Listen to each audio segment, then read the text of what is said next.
కట్టేసేయండి. Convert చేసి ఇంత మట్టి గ్రావెల్ పోయి మళ్ళీ మనం మెటల్ ఇచ్చేద్దాం.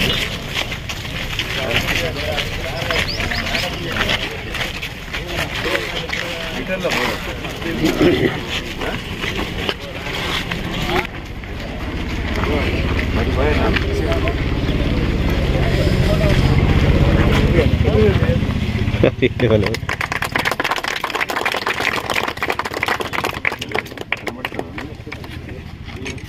ఇస్తున్నావు కదా.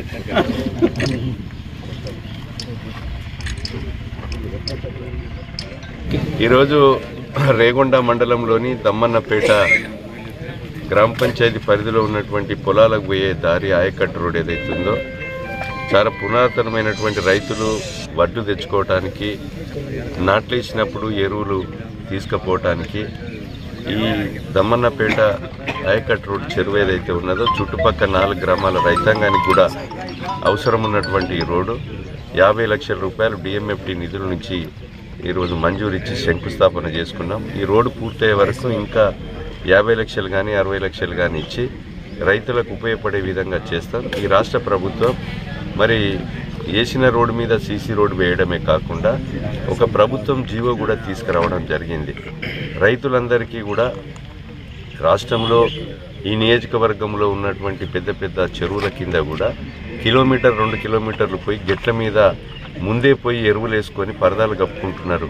మనం తర్వాత మోసుకపోవడానికి ఇబ్బంది అవుతుందని దాన్ని దృష్టిలో పెట్టుకొని మొత్తం కూడా ఆయకట్టు రోడ్లన్నీ కూడా దాదాపుగా మనము ఈరోజు ఆక్రమణకు గురైనటువంటి రోడ్లను వెడల్పు తీసి ఆ రోడ్లన్నీ కూడా రైతులకు ఎలాంటి ఇబ్బంది రాకుండా ఈరోజు ఆయకట్టు రోడ్లు కూడా చేయాలనేటువంటి ఒక దృఢ సంకల్పంతో ఈ ప్రభుత్వం ఉంది. ఆ దిశలో అన్నీ కూడా రోడ్లు పూర్తి చేస్తాం. కనుక రైతు ప్రభుత్వం ఇది. రైతులకు ఈరోజు మిగులు రాష్ట్రాన్ని గత ప్రభుత్వం 7 లక్షల కోట్లు అప్పు చేసిన నెలకు 6,500 కోట్లు మిత్తి కడుతూ సంక్షేమ పథకాలు ఈరోజు గృహ వసతికి రైతులకు ఫ్రీ కరెంట్ ఇస్తూ 500కు గ్యాస్ ఇస్తూ అదేవిధంగా ఈరోజు మహిళా సోదరిమణులకు ఆడబిడ్డలకు ఫ్రీ బస్ ఇస్తూ భారతదేశ చరిత్రలో ఎక్కలేని విధంగా మొదటి సంవత్సరంలోనే 21,000 కోట్లు ఇచ్చి 2 లక్షల రుణమాఫీ చేసి 4.5 లక్షలతో పేదలకు ఇల్లు లేని మరి నిరుపేదలందరికీ కూడా ఇండ్లు కట్టించే కార్యక్రమం ఈ ప్రభుత్వం తీసుకుంది. అదే కాకుండా ఈరోజు మరి రేషన్ బియ్యం కూడా దొడ్డు బియ్యం ఇస్తూ ఆ దొడ్డు బియ్యము తినలేక 6 రూపాయలకు అమ్మితే మహారాష్ట్ర దాటి దళారుల పాలవుతున్నాయని సన్న బియ్యం రేషన్ షాప్ కూడా ఈరోజు ఈ ఉగాది నుంచి సన్న బియ్యం కూడా ఇవ్వబోతున్నాం. ఆ సన్న బియ్యము పండించే సన్నబడ్లు పండించే రైతుకు కూడా ఈ సంవత్సరం నుంచి 500 బోనస్ కూడా ఇచ్చి ఒక్కొక్క రైతుకు అదనంగా ఎకరాన 10,000 20,000 ఒక 10 ఎకరాలు ఉన్నటువంటి వ్యక్తికి 1,00,000 రూపాయలు ఆ బోనస్ వల్ల లాభం కూడా జరిగింది. అంతేకాకుండా మొదటి సంవత్సరమే ఇచ్చారు రైతు భరోసా మరి ఇవ్వలేదనేది దుష్ప్రచారం చేశారు. ఈరోజు సంవత్సరానికి 10,000 రూపాయలు ఇచ్చేటువంటి రైతు భరోసాకి 12,000 రూపాయలు సంవత్సరానికి, అంటే పంటకు ఎకరాన 6,000 రూపాయల చొప్పున దున్నుకొని కాస్తు చేసుకునేటువంటి ప్రతి రైతుకు కూడా రైతు భరోసా కూడా ఈ యొక్క సంక్రాంతి తర్వాత వేయడం జరుగుతుందని సందర్భంగా తెలియజేస్తున్నాం. అదేవిధంగా రైతులు అర్థం చేసుకోవాలి, ఇది రైతు ప్రభుత్వం, ప్రజాప్రభుత్వం, ప్రజలకు జవాబుదారీతనంగా ఉంటాం. ఇంకా కొన్ని విషయాలు ఏదైతే ఉన్నాయో ఇంకా రుణమాఫీ కానీ రైతులకు చిన్న చిన్న సమస్యల వల్ల ఉంటే 2 లక్షల రూపు రుణమాఫీ ఉంటే అవి కూడా మరి మనకు ప్రభుత్వానికి నివేదికలు కనుక అందిస్తే రెండోసారి కూడా మనం అందించాం. మళ్ళీ పొరపాట్లు ఏమన్నా ఉండి చిన్న చిన్న రేషన్ కార్డు కుటుంబ పేరు తప్పుబడి ఉంటే మిస్ అయితే అవి కూడా ఇవ్వడం జరుగుతుందని సందర్భంగా మేము తెలియజేస్తున్నాం. గౌరవనీయులు ముఖ్యమంత్రి రేవంత్ రెడ్డి గారు మంత్రులము ఎమ్మెల్యేలము నిజాయితీగా ఈరోజు 18 గంటలు పనిచేస్తూ ప్రజల కొరకు అవినీతి లేకుండా మరి పనిచేయాలనేటువంటి ఒక దృఢ సంకల్పంతో పనిచేస్తున్నాం. కనుక రాబోయేటువంటి రోజుల్లో గ్రామ సర్పంచ్, ఎంపీటీసీ, అదేవిధంగా సింగిల్ విండో, మున్సిపల్ ఎన్నికలు ఏదొచ్చినా కూడా మరి ప్రజలు ఈ ప్రభుత్వానికి ఆశీర్వాదం ఇవ్వండి, మీ దీవెనలు ఉంచండి. ఇంకా రెట్టింపు సంఖ్యలో పనిచేస్తాం, మీ సేవకులుగా పనిచేసి మరి ప్రజలకు జవాబుదారీతనంగా ఉంటామని సందర్భంగా తెలియజేస్తూ, అదేవిధంగా ఇక్కడ ఈ నియోజకవర్గంలో ఆయకట్టు రోడ్లు చాలా ఒక 40% చేశాం. ఇంకా 60% మరి ఆర్థికంగా వాళ్ళు చేసినటువంటి మరి యొక్క అప్పుల వల్ల నెలకు 6,500 కోట్ల మిత్తిగట్టి మరి ఆర్థికంగా ఆరోగ్యకరంగా లేకున్నా మనము ఈరోజు వచ్చే ఆదాయం తక్కువ, ఖర్చు ఎక్కువైతుంది. దాన్ని బట్టి తప్పకుండా మిగులు పనులు కూడా పూర్తి చేస్తాం. దాన్ని కూడా ఆలోచన చేసుకొని ప్రజలు గమనించండి. రైతులకు మేలు జరిగే విధంగా అన్ని రకాలుగా ఆయకట్టు రోడ్లతో పాటు రాబోయేటువంటి రోజుల్లో మరి ఉద్యోగ అవకాశాలు కూడా 56,000 ఉద్యోగాలు ఈరోజు ప్రజలకు ఇచ్చినాం. విద్య, వైద్యం 2 కండ్ల లెక్క ఈ ప్రభుత్వం చూస్తుంది. విద్యను ప్రోత్సహిస్తూ మరి అనేక రకాలుగా కూడా ఇంటిగ్రేటెడ్ మోడల్ స్కూల్ నియోజకవర్గానికి సుమారు 146 కోట్ల నుంచి 200 కోట్ల విలువ చేసేటువంటి మరి విద్యా భవనాలను కూడా ప్రతి నియోజకవర్గంలో అందిస్తూ వైద్యం కొరకు కూడా పిఎస్సి, సివిల్ హాస్పిటల్స్, ప్రభుత్వ హాస్పిటల్లో కూడా ఎక్విప్మెంట్స్తో పాటు ఖాళీగా ఉన్న 203 పోస్టులను నేను ప్రభుత్వ హాస్పిటల్కి తీసుకొచ్చాం. ఇంకా cardia, urology, nephrology, plastic surgery, gynaec లాంటి పోస్టుల డిపార్ట్మెంట్లను కూడా ఫిలప్ చేయబోతున్నాం. అదేవిధంగా మొగుళ్ళపల్లి, శాంపేటలో 108 ఎప్పుడైతే 2004లో వైఎస్ రాజశేఖర రెడ్డి గారు స్థాపించారో అప్పటి నుంచి కూడా శాంపేటకు, మొగుళ్ళపల్లికి 108 లేవు. మరి గతంలో ఉన్నోళ్ళు పెద్ద పెద్ద పదవులు చేశారు, ఎందుకు ఇవ్వలేకపోయారు?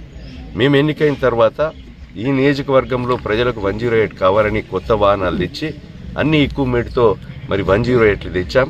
గోరుకొత్తపల్లికి ఎంఆర్ఓ, ఎంపీడీఓ బిల్డింగులు, టేకుమట్ల ఎంఆర్ఓ, ఎంపీడీఓ బిల్డింగులతో పాటు అదేవిధంగా గోరుకొత్తపల్లికి ప్రైమరీ హెల్త్ సెంటర్ను కూడా కొత్తగా మంజూరు తీసుకురాబోతున్నాం. అదేవిధంగా ఈ నియోజకవర్గానికి నర్సింగ్ కాలేజ్ తెచ్చాం. నర్సింగ్ కాలేజ్ తేవడమే కాకుండా స్టాఫ్ను తీసుకొచ్చి ఈ సంవత్సరం 60 మంది పిల్లలతో ప్రారంభించడం జరిగింది. దానికి నూతన భవనం కూడా 26 కోట్లతో తీసుకొచ్చాం. అనేక సంక్షేమ పథకాలు మరి తీసుకురావడం, ఈ నియోజకవర్గాన్ని రాష్ట్రంలోనే ఒక మోడల్ నియోజకవర్గంగా తీర్చిదిద్దాలని ఒక పట్టుదలతో, శ్రమతో మంత్రులు, గౌరవనీయులు ముఖ్యమంత్రి, బట్టి ఉప ముఖ్యమంత్రితో కలిసి ఈ యొక్క అభివృద్ధి ధ్యేయంగా పనిచేస్తున్నాం. కనుక నియోజకవర్గ ప్రజలు రాబోయేటువంటి స్థానిక లోకల్ బాడీ ఎన్నికల్లో మీరు సహకరించి దీవెనలు, ఆశీర్వాదం అందిస్తే ఇంకా రెట్టింపు సంఖ్యలో పనిచేస్తామని తెలియజేస్తున్నాం.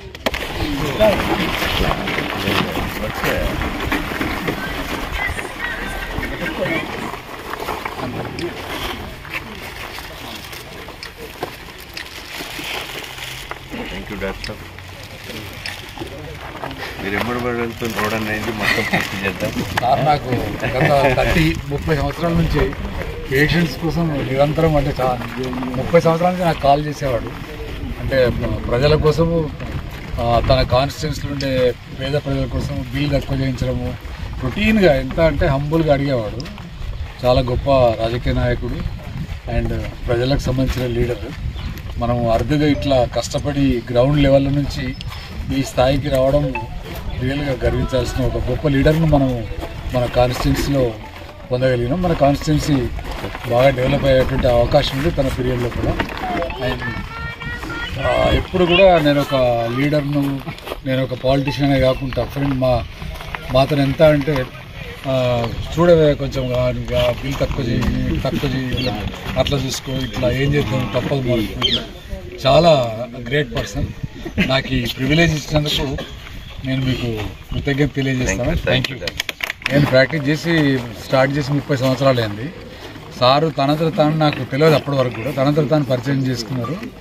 అప్పటి నుంచి 30 సంవత్సరాల నుంచి కూడా నంబర్ ఆఫ్ టైమ్స్ ప్రతిసారి నాకు కాల్ చేయడము, పలాని వ్యక్తి బీజస్తుడే, వానికి ఏం లేదు, తక్కువ చేయి.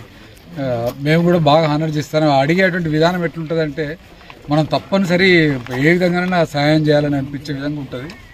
తర్వాత అందరము డాక్టర్లు అందరూ కూడా తనంటే గౌరవము, అందరము తన మాటకు విలువిచ్చి తప్పకుండా పేషెంట్స్కు బిల్లు లోపల కానీ ఇంకేదైనా ఎంజిఎంలో సర్వీస్ గురించి కూడా కాల్ చేసేవారు. నేను ఎంజిఎంలో ఉన్నప్పుడు చాలామంది పేషెంట్ల గురించి, వాడి పరిస్థితి ఎట్లా ఉన్నది, వాళ్ళ భార్య పిల్లలు వారి మీద ఆధారపడి ఉన్నది, ఈ రకంగా వాళ్ళ గురించి, పేద ప్రజల గురించి ఎప్పటికీ అందుబాటులో ఉండి తను గ్రౌండ్ లెవెల్లో స్టార్ట్ చేసి మెడికల్గానే కాకుండా ఇక అన్ని డిపార్ట్మెంట్స్లో ఇదే విధంగా చేసి ఉంటారు. తను మాకు ఓన్లీ వైద్యం సంబంధించి తెలుసు కాబట్టి చెప్తున్నాను నేను.